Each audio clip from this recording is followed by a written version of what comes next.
Você sabia que o Brasil teve seu próprio videogame antes mesmo do Atari chegar oficialmente no país? Enquanto o mundo jogava Pong nos fliperamas, uma empresa brasileira controlada pela Ford lançou algo que mudaria para sempre o entretenimento nas casas brasileiras. Mas por que quase ninguém lembra dele? O que aconteceu com esse pioneiro e como diabos a Ford se envolveu nisso? Fique até o final porque essa história tem reviravoltas que você nem imagina. Já aproveita e se inscreve no canal da doutora e comenta aqui embaixo qual console você tem. O ano era 1977, regime militar, e o Brasil vivia sob a chamada reserva de mercado, uma política que proibia a importação de eletrônicos e tecnologia de ponta. Nada de Atari, nada de importados, nada de videogames americanos nas prateleiras, mas aqui está a reviravolta, foi justamente essa proibição que fez nascer o primeiro console brasileiro. Seu nome? Telejogo. E não era um clone barato. Era fabricado pela Philco, que na época pertencia à montadora Ford. Isso mesmo, a mesma Ford dos carros. Mas o que uma montadora de automóveis estava fazendo fabricando videogames no Brasil ditatorial? A resposta vai te surpreender. O telejogo chegou nas lojas brasileiras em 1977 com uma proposta simples: conectar na TV pelos canais 3 ou 4 e jogar direto da sala de casa. O design misturava madeira e metal, aquela estética anos 70 clássica.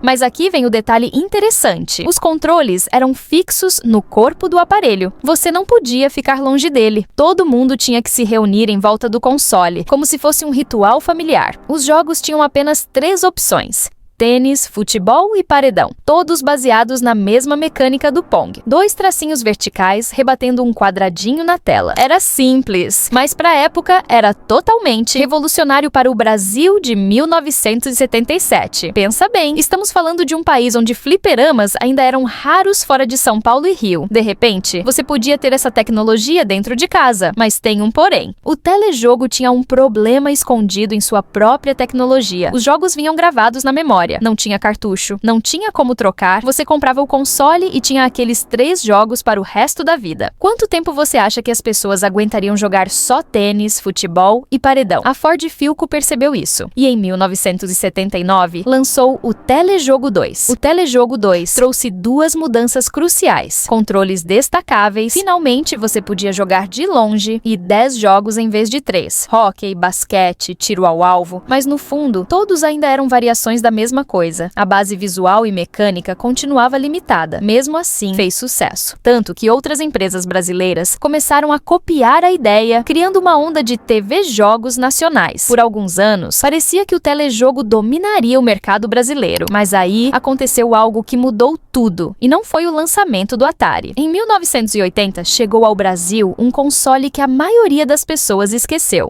o Odyssey. Comenta aqui se você conhece esse. Esse console trouxe consigo a tecnologia que mataria o telejogo: os cartuchos. Pela primeira vez, você podia trocar os jogos, comprar novos títulos, expandir sua biblioteca sem precisar comprar outro console. Mas espera, se o Odyssey chegou primeiro com cartuchos, por que todo mundo lembra do Atari e esqueceu do Odyssey? Aqui começa a parte caótica da história. Em 1983, praticamente ao mesmo tempo, 3 consoles chegaram oficialmente ao Brasil: o Odyssey da Philips, o Atari 2600 da Gradiente e o Intellivision da Mattel. 3 tecnologias no mesmo ano. Mas tem um detalhe crucial. Antes de 1983, o Atari 2600 já era famoso no Brasil através do contrabando e dos clones nacionais. Dynavision, VJ9000, nomes que muita gente viveu, mas nem lembra, eram cópias do Atari fabricadas aqui, driblando as leis da reserva de mercado. Quando a Gradiente finalmente lançou o Atari oficial, o terreno já estava preparado. As pessoas já conheciam, já queriam. O Odyssey chegou primeiro com cartuchos, mas o Atari chegou com um hype absurdo. E o Intellivision, esse teve o azar de ser melhor. O Intellivision era tecnicamente superior ao Atari, gráficos melhores, controles com teclado numérico, jogos mais complexos, mas tinha 2 problemas fatais no Brasil. 1,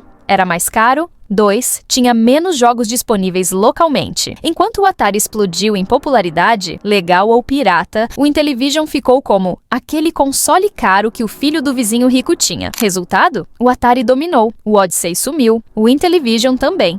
E o telejogo? O telejogo morreu em silêncio. A Ford vendeu a Philco para a japonesa Hitachi, que simplesmente decidiu não investir em videogames no Brasil. Sem atualizações, sem novos modelos, sem concorrer com os consoles de cartucho. O pioneiro foi esquecido. Mas tem uma ironia linda nessa história. O telejogo desapareceu justamente porque fez seu trabalho bem demais. Ele provou que havia mercado, que brasileiros queriam videogames, que dava para vender isso aqui. Ele abriu o caminho para tudo que veio depois. Pensa na jornada. 1977, telejogo inaugura a era dos consoles no Brasil. 1983, explosão dos cartuchos e clones. 1989, Master System da Tectoy consolida o mercado. 1990, Nintendo finalmente entra oficialmente. E hoje, o Brasil é o novo maior mercado de games do mundo. 2,6 bilhões de dólares por ano. O maior da América Latina. Tudo começou com um console de madeira e metal, com 3 jogos fixos, fabricado por uma montadora de carros durante a ditadura militar. Deixa o like, se inscreve no canal e comenta aí. Você conhecia o telejogo? E o seu primeiro videogame foi qual? Muito obrigada por assistir. Um beijo da doutora.